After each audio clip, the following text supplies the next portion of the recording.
is the ultimate travel guide from the people who know it best. Weekends with Yankee. In southern New Hampshire, Richard visits Mount Monadnock, the mountain that stands alone. This imposing beauty towers 1,000 feet higher than any other peak in the area. Oh, good morning. Hi, I'm Richard. I'm Will. Nice to meet you.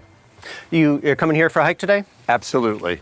I've heard that this is one of the most climbed peaks in the world. Yeah, it's one of them. Any nice weather weekend, we can totally fill up our parking, and we've capped the number of people who can hike on a given day. We used to just pack everybody in who came, and it was just crazy crowded up there. And as you're hiking today, you'll see a lot of signs on the trails of overuse and erosion. And so capping the number of people who can hike is what we did, so that people don't have to make that 2 or 3 hour drive to get here and then get turned away. We also came up with this reservation system so that you can know before you leave your home that you've got a spot. Any last minute advice? I think my advice to everybody on this mountain is just don't have your mind set on the top, and don't go up anything you don't want to come back down again.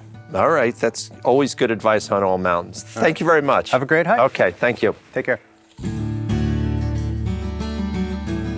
I'm Kamryn Call. I am a mountain patrol ranger here at Monadnock State Park. On a good day, it involves just going around the mountain, just patrolling the different trailheads, making sure people have water, food, and everything. On a not so good day, it involves giving up medication, splinting people if they have leg injuries, carrying them off the mountain if necessary, and if really necessary, landing a helicopter. I grew up around here my whole life, so I've been coming here for years. So I used to pass the rangers all the time when I was little. I think my favorite thing about coming up to the summit is I feel so far away from the ground and just feel so at peace. I think to really enjoy this mountain, you need to come prepared for it. I think a lot of people come just prepared for a little walk, and that's not what it is. It's certainly a climb. So to really enjoy it, you gotta come with a backpack, with food, with water, with proper shoes and layers and stuff like that.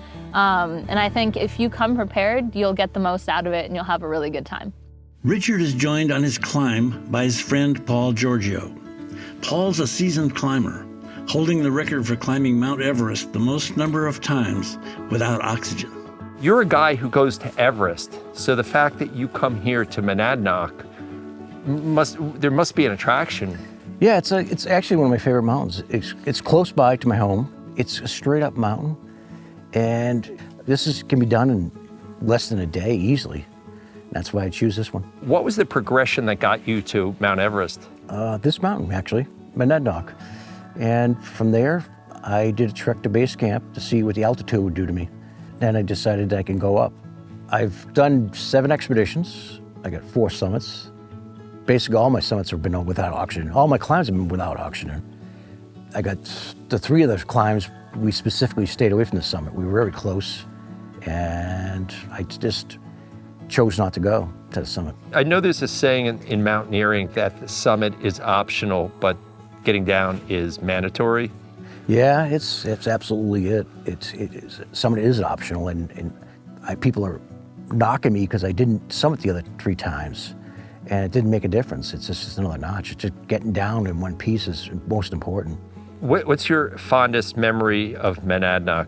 Climbing with a bunch of friends and just making it up to the summit. And we actually got this woman up here. She never even climbed out of bed without making an event. She got up here and it was the biggest joy.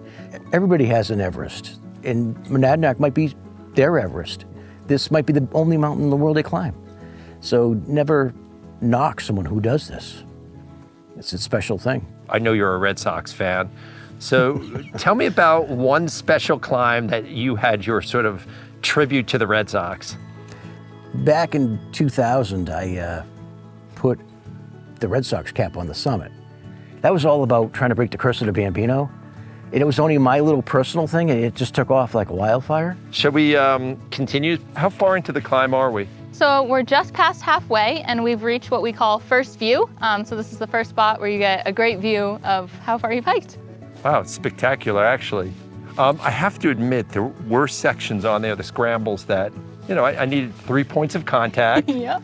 And that my heart was racing. So how does the next half sort of look for us? So we only have one section that's really difficult left. That's actually our hardest section. We call it the chute. So it's a bit of a rock scramble between rocks, but after that, we pop out on 3/4 ledge, which is nice, gradual, pretty much flat. You can take in the great views. And then after that, it's just the slab climb to the summit. So I think it's a little bit easier in the last half.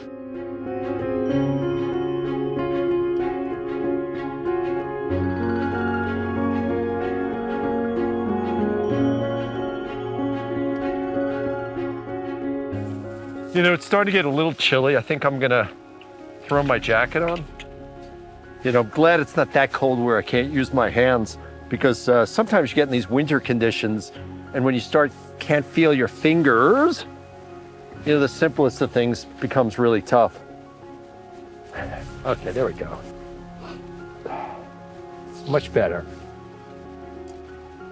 Getting a little snow up here, huh? Yep, little snow squalls.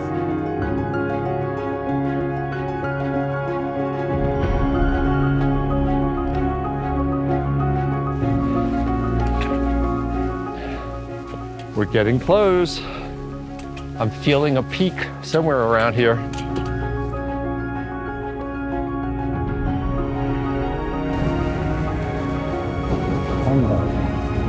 There? To the summit. Nice. Nice. Good climb. Thank you so much. You're welcome. This is awesome. I wasn't sure what to think when I started up Monadnock, because I've heard so many people talk about it and you read that it's one of the most climbed mountains in the world. But I have to admit, the experience actually exceeded my expectations.